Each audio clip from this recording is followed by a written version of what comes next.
परबतजिरानि दरसे गामियाव दासिमबो जौगाखां सरखारि बिथांखिफोरा सौहैनो हायाखै।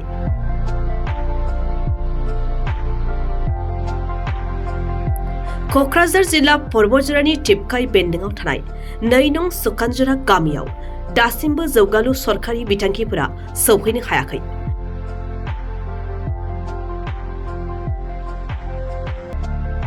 बे गामिनि रायजो राजाफ्रा गोलाव बोसोरनिफ्रायनो सरखारि न', जल जीवन मिशन, मोजां लामा, फोनांजाब बायदि बिथांखिफोरनिफ्राय जानगाराव थाबोनांदों।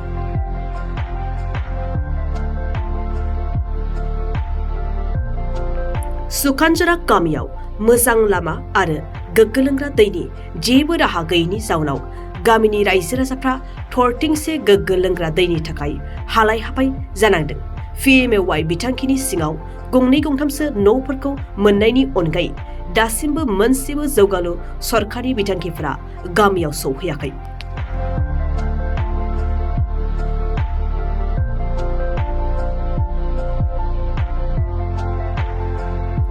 बिसायख'थि खाथि फैब्ला मोनफ्रोमबो दोलोनि दैदेनगिरिफ्रा जौगानायनि बाथ्रा बुंनानै गामिनि जेंनाफोरखौ सुस्रांनो खोथा होयो, नाथाय बिसायख'थि जोबखांनायनि उनावनो खोथा होनायफोरखौ बावगारलाङो होननानै गामिनि रायजो राजाफ्रा अजद दैखांदों।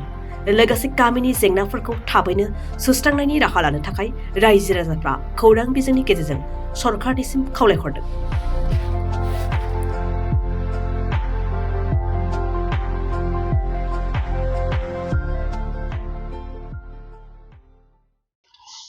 আমাৰ গাঁওখনৰ নাম হ'ল সুকুঞ্জৰা পাৰ্ট 2। দেখা গৈছে যে ইয়াত কিন্তু পানীৰ অভাৱ আছে বুলি আপোনালোকে কৈছে ৰাইজে, কেনেকুৱা ধৰণৰ অভাৱ, মানে কি হৈছে? পানী মানে আমাৰ এইটো 1 নম্বৰ যে গাঁও অঞ্চলত যিটো বসবাস কৰিবলৈ লাগিলে আমি নিশ্চয় পানীৰ দৰকাৰ হয়, খেতি বাতি সব সকলোকে।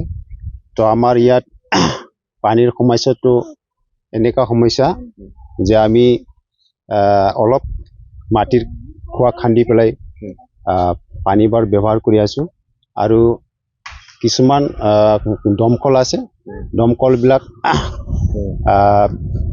আছে, কিন্তু এনেকা 15-16 ভিতৰত এটা দমকল এইটোৰ কেতিয়াবা নষ্ট হ'লে আকৌ নতুনকৈ চৰকাৰৰ পৰা নাপায়। তা আমাৰ এনেকা জীৱনটো চলি আছে। আৰু সুকুঞ্জৰা পাৰ্ট 2 বুলি ক'লে আমাৰ এই পাহাৰ এলেকাত খুব পিছপৰা হয়, আৰু এই পানীৰ কাৰণে আমি বহুত কষ্টত ভুগি আছো। আৰু আমাৰ এইটো নামটো আছে যে সুকুঞ্জৰা, যিটো ঝৰ্ণা আছে, ঝৰ্ণাত এই বাৰিষা সময়ত ঝৰ্ণা হয়, আৰু আমাৰ এই খৰাং ছিজনতকৈ এনে শুকাই যায়। ৰাস্তা ঘাটৰ কেনেকুৱা? ৰাস্তা ঘাটটো 1 নম্বৰ ক'বলৈ গ'লে এই পাহাৰ আমাৰ সুকুঞ্জৰা পাৰ্ট 2 যিটো আমাৰ গাঁৱত আহিব লগা ৰাস্তা আছে, এই ৰাস্তা একদম সম্পূৰ্ণ অচল হয়, আৰু খাল পাগাৰ।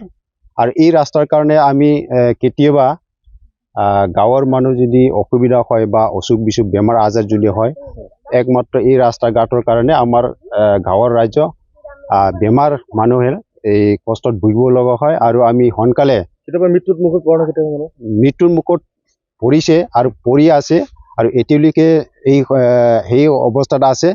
আৰু আমি যেতিয়া কষ্টত হয় বা বেমাৰত হয়, 108 বা চৰকাৰী আঁচনিৰ পৰা যিটো গাড়ী পায় সেইবিলাক খবৰ কৰিলোঁ, এম্বুলেন্স এইটো আমাৰ গাঁৱত আহি নাপায়। সেইটো হ'ল আমাৰ কষ্টকৰ এই পৰিৱেশটো। এইবোৰ বিষয়ত চৰকাৰ যিহেতু আপোনালোকে ভোট দি আহিছে, ইয়াত চৰকাৰে কেতিয়াবা জনাইছে নে কথাটো? জনপ্ৰতিনিধি আহে না নাই?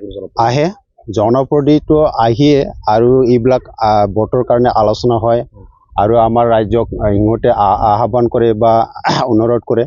কিন্তু আমাৰ অনুৰোধ আমি কৰোঁ যে আমাক ৰাস্তা ঘাট লাগে, বা এনেকৈ আমাৰ গাঁৱৰ অঞ্চলৰ কাৰণে আমি কিবা এটা সাব চেণ্টাৰ লাগে। আমাৰ ইয়াত সাব চেণ্টাৰ নাই।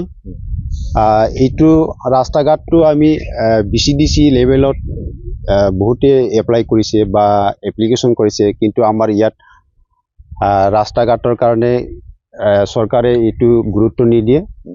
আৰু ইয়াত গুৰুত্ব নিদিয়া কিবা কাৰণ থাকিব পাৰে, এইটো আমাৰ কাৰণে এই ৰাস্তা ঘাট নাথাকাৰ কাৰণে গুৰুত্ব নিদিয়াৰ কাৰণটো কি বুলি ভাবে? গুৰুত্ব নিদিয়াৰ মানে আমাৰ এইবিলাক অৱহেলা কৰি আছে। ইয়াৰ কাৰণে আমাৰ এইবাৰ কি ভাবিছে আপোনালোকে?